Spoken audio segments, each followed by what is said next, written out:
known for a number of years, who is actually the publisher of the book that I've just released, UFOs, Area 51 and Government Informants. My first encounter, I should maybe tell the story, my first encounter, I was at the Center for UFO Studies. I had run across Richard Dolan's book. Richard doesn't even know the story. I had this book, and I was at the Center for UFO Studies, and I said, have you seen this new book, man?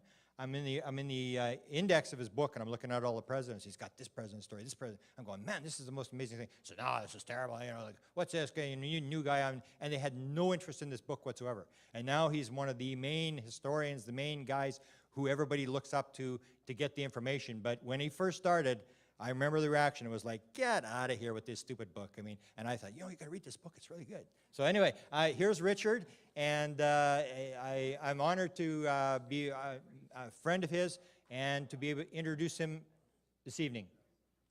Thank you, Grant. Thank you. That was great. Wow, I'd never heard that story, Grant. They still don't like me, so it's all good. Yeah, I get love from certain portions of this research community and no love from a few select portions, and that is one of them. Well, look, if you really want to go through life without, having anyone say any bad things about you, then here's my advice. Don't do anything, don't aspire to anything, and don't be anything. And then no one will criticize you. So we had a little bit of a computer snafu early, but everything's good. So I think we'll be fine. So I'll just be signaling for you to advance the slide, just the arrow key, that should do it. It's very nice to be here. I'm supposed to go till 6 a.m. I believe that was the word that was put out earlier, so if you've got some coffee, we'll be good. Yeah, okay. It won't be that late. I might take a slight liberty with the 50-minute idea. I might go like a little longer. If it goes too long, you can leave. I wouldn't blame you. So I wanted to do a disclosure type of theme for this lecture. I mean, that's what this is about, citizen hearing for disclosure. And as some of you know, I do write history, but I've also tried for many years to be as creative a thinker in this field as I can be. And that means looking at this in as fresh a way as I can, asking original questions. And one of those questions a couple of years ago was, not will we have disclosure, will there be an end to the truth embargo, but if it happens, what next? How will it actually change our world? Because what I've noticed for years is that people love to talk about disclosure, and basically it was either nothing, like no vision as to what it would be like, or some kind of utopia where we make the deserts bloom and all problems in the world end. And I just thought somehow that there's got to be more to it than that. So I actually co-authored a book a couple of years ago about this called AD, After Disclosure, get it? And it was sort of our grounded speculation on what the world would be like. I'll talk a little bit about that and a lot of other things. So could you hit the slide, please? I want to go back in time a little bit, and because I don't really think we can truly appreciate disclosure until we understand the depths of the secrecy itself. Grant Cameron did a fantastic job in his last lecture in talking a lot about the cover-up and the lies and the depths of those lies. I'm going to be covering a little bit of that myself, maybe in my own way. But, so let's go back to the post-World War II era, and I don't want to go through the whole argument about why UFOs are real. I'm not really interested in doing that here in this conference. I think we're all on that page. So let's assume something like Roswell happened. There was a crash. There was a recovery of some kind of exotic technology that was not manufactured by our civilization. In the words of what came to me actually through a very, very, very high-level scientist connected with the intelligence community, he had heard that one of the key words used was not made by human hands, technology not made by human hands. So let's just say that happened. So you might be the president, Harry Truman. There's a Secretary of Defense, James Forrestal, who ended his life with a 16-floor bungee jump out of, sorry, that didn't sound nice, out of the Bethesda Naval Hospital. He was certainly murdered, not suicide. To this day, the official conclusion, it was a suicide. It's not true. So just go back there and let's look at that situation. Next slide, please. So you've got this artifact, these artifacts, this technology that's from somewhere else. It's incomprehensible. Hit the next button there. So this is a clip from the end of World War II. Homeless people, millions of people who did not have a home, millions on the brink of starvation. Next slide, please. We have the atomic bomb that had just been detonated. It created a completely new world, right? Next slide.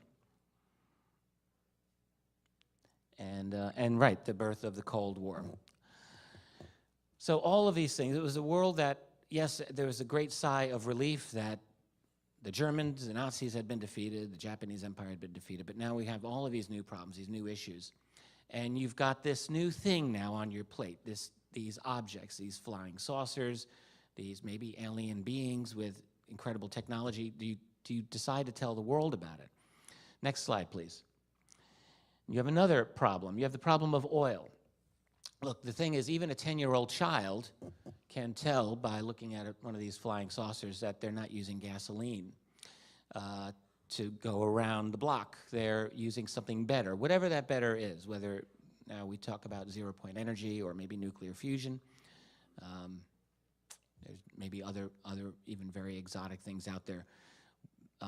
But whatever those things are, implicit in their energy solution is something that does not have to do with petroleum, and that's a bad thing in 1947, because petroleum was the boom industry of the world. Next, hit a couple in a row there. These are just pictures of the oil industry. Keep going. There were lots of jobs. Keep going. And one more, and that leads to the car industry, because it's the way it is today. Every single thing is dependent on petroleum. If we were to get off of oil, let's say there's a free energy solution to all of this, which there very well may be, there's a lot of jobs tied up in the oil industry. Back in the 50s, it was generating 5–10% growth every year in that industry alone. It was the engine for the world economy, the automotive industry as well. Next, please. And then you've got these. Hit another one. And again, a couple more. Just keep going. Okay, so implicit here is something radically different. So next. And then you've got the whole idea of social control. Maybe the people in this room, if there was a disclosure announcement, might not panic. You might take it kind of calmly. I bet not all of us would, even all of us who've probably been thinking about this a lot. I don't know how calm I would be honest with you. And then, you've got family, you've got relatives. I've got relatives. I can tell you for sure, not all of them would be very good with this information. Do people kind of lose it when the going gets tough? Yes, many people do. And we really have no idea how bad panic might be. Next. And here's a statement. This is from Air Force Captain Edward Ruppelt back in the early 50s when he was running Project Blue Book. He was talking to U.S. Marine Corps Major Donald Kehoe, who was one of the early researchers on all of this. And Ruppelt said, "How could we convince the public the aliens weren't hostile when we didn't know it ourselves?" So all of these reasons. You're Harry Truman and you've got this information. Do you really tell the world about this awesome reality until you get some information about it yourself? You really can't. Because if you give up if you tell them you've got this technology, then it becomes very difficult not to share it with the rest of the world, in particular with the Soviet Union, which you don't want to do. You didn't want to share atomic technology in 1947. You're certainly not going to want to share something as nifty as alien technology. Next. And there's just too many unanswered questions at that point. So, and then you got nonstop military encounters. Even by the late 1940s, this was already happening. Aircraft, fighter pilots, and other military personnel, not just ordinary civilians, were encountering UFOs. We have memos dealing with this as early as there's the Foo Fighters from World War II, which certainly were part of the picture. And we have a memo from Air Force General Nathan Twining, who became a 4-star general, is very famous, I'm sure many of you know, in which he describes, in response to a letter by another general, who basically wanted to know, is there anything we need to do about these UFO, these flying saucers? Is this something that we're making? Twining essentially says no, and then describes point by point a number of the key characteristics of these saucers. Silent, evasive upon sighted, great acceleration and speeds. And then, of course, my favorite line is, he says, typically domed on, round on top and flat on bottom. And ask yourself, what in 1947 would have that type of a shape? Next, please. Yeah, I wrote an article a few years ago, which I think is a useful, if anyone's really a skeptic who wants to have a pretty good argument on why this is taken seriously, I would encourage you to go to my website at keyholepublishing.com. This is an article I wrote, 12 government documents that take UFOs seriously. I've got JPEG images of the documents themselves, plus my own analysis of them. And it's a good, short kind of, I think, 3,000-word piece. You can get through it pretty quickly. And I think it gives a very good presentation as to some of the good evidence in terms of declassified literature that I think an intelligent skeptic would want to go to. Next. And again, please. So with all of that going on, I think it's easy to see why you'd need secrecy, right? You couldn't just tell the world right away. Now, if you had the best intentions, you might get your people together and say, all right, let's figure out our game plan.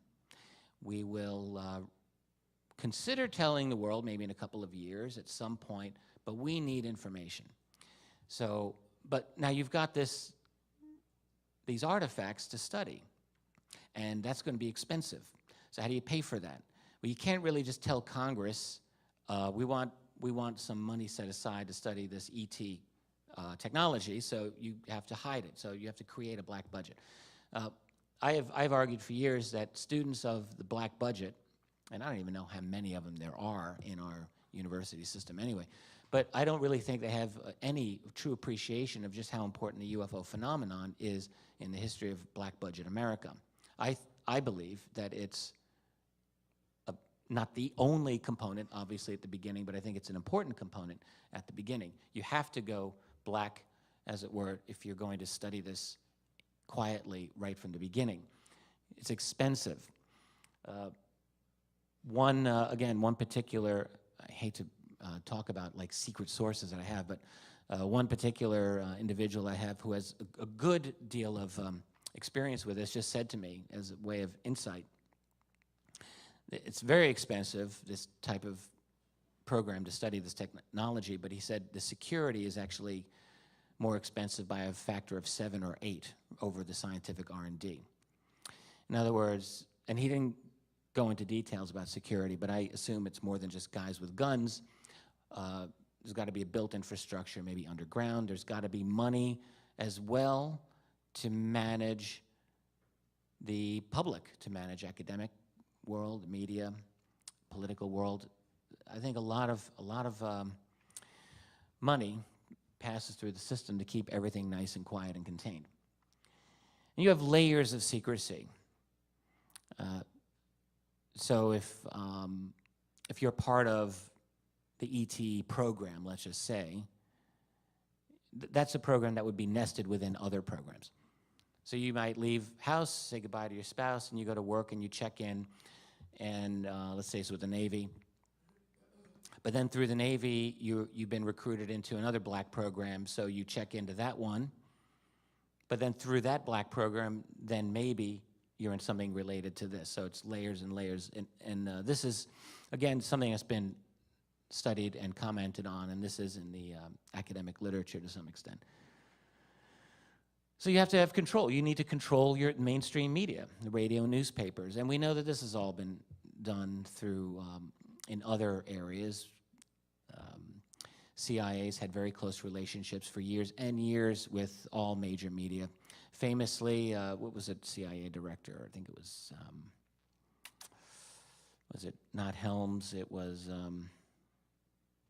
Colby, I believe, the one who drowned in the Potomac River. Remember that, about 15 years ago? Who said, all media is really under our thumb. We've got them all. You have to control the academic and scientific community. It's really not as hard as people would say.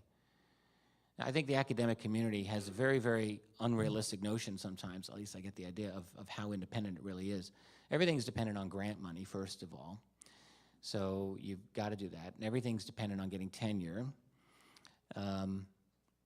I mean, hell, when I was living that dream, thinking I wanted to teach in the university, you couldn't even talk about the JFK assassination in a truly open, candid way.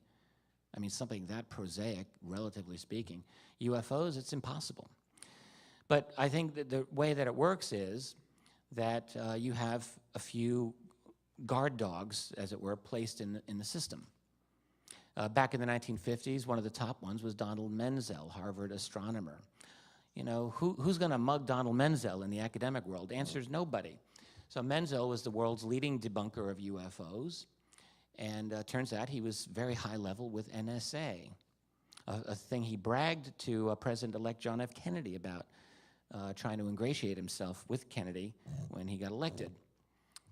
No one knew about Menzel's connection to the NSA, not even his wife, apparently. Stanton Friedman found it when he was going through the Menzel archives at Harvard University. The point is, none of this proves that Menzel was working for the man, as it were, but I mean, everything lines up.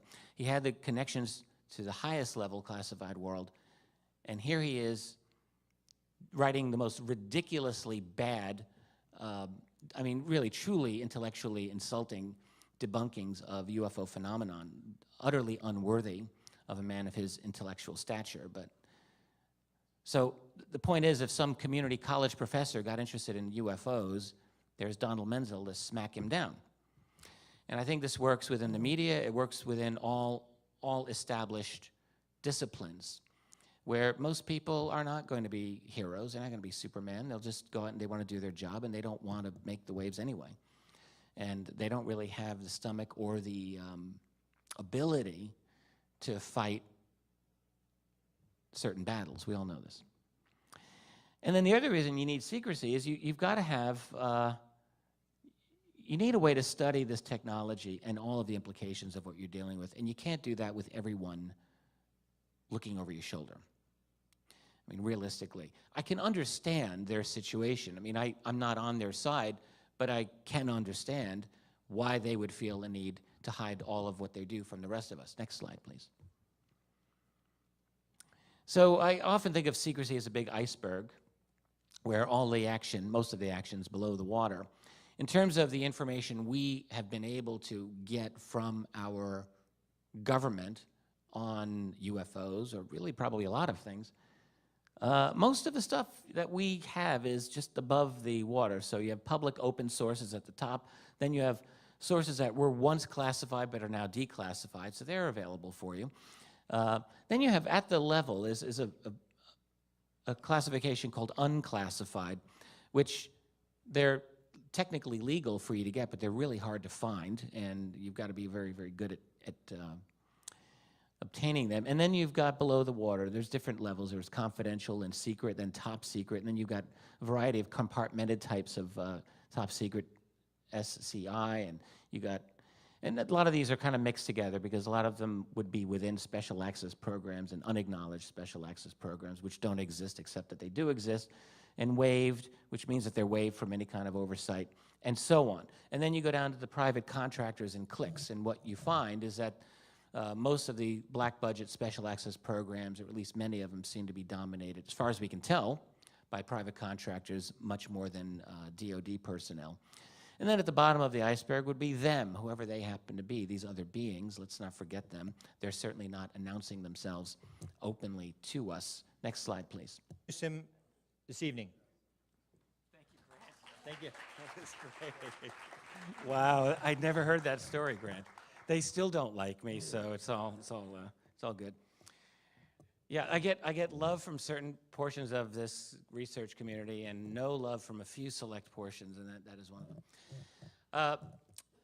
Well, look, you know, if you really want to go through life without, having anyone say any bad things about it. And I'm looking at all the presidents. He's got this president's story, this president. I'm going, man, this is the most amazing thing. So, no, this is terrible. Like, what's this guy? You new guy on, and they had no interest in this book whatsoever. And now he's one of the main historians, the main guys who everybody looks up to get the information. But when he first started, I remember the reaction. It was like, get out of here with this stupid book. I mean, and I thought, you got to read this book. It's really good. So anyway, here's Richard, and I'm honored to be a friend of his and to be able to introduce you. Then here's my advice: don't do anything, don't aspire to anything, and don't be anything. And then no one will criticize you. So we had a little bit of a computer snafu earlier, but everything's good. So I think we'll be fine. So I'll just be signaling for you to advance the slide, just the arrow key, that should do it. It's very nice to be here. I'm supposed to go till 6 a.m. I believe that was the word that was put out earlier, so if you've got some coffee, we'll be good. Yeah, okay. Okay, we're going to get started now with Mr. Richard Dolan, who I've known for a number of years, who is actually the publisher of the book that I've just released, UFOs, Area 51 and Government Informants. My first encounter, I should maybe tell the story, my first encounter, I was at the Center for UFO Studies. I had run across Richard Dolan's book. Richard doesn't even know the story. I had this book, and I was at the Center for UFO Studies, and I said, have you seen this new book, man? I'm in the index of his book. It won't be that late. I might take a slight liberty with the 50-minute idea. I might go like a little longer. If it goes too long, you can leave. I wouldn't blame you. So I wanted to do a disclosure type of theme for this lecture. I mean, that's what this is about, citizen hearing for disclosure. And as some of you know, I do write history, but I've also tried for many years to be as creative a thinker in this field as I can be. And that means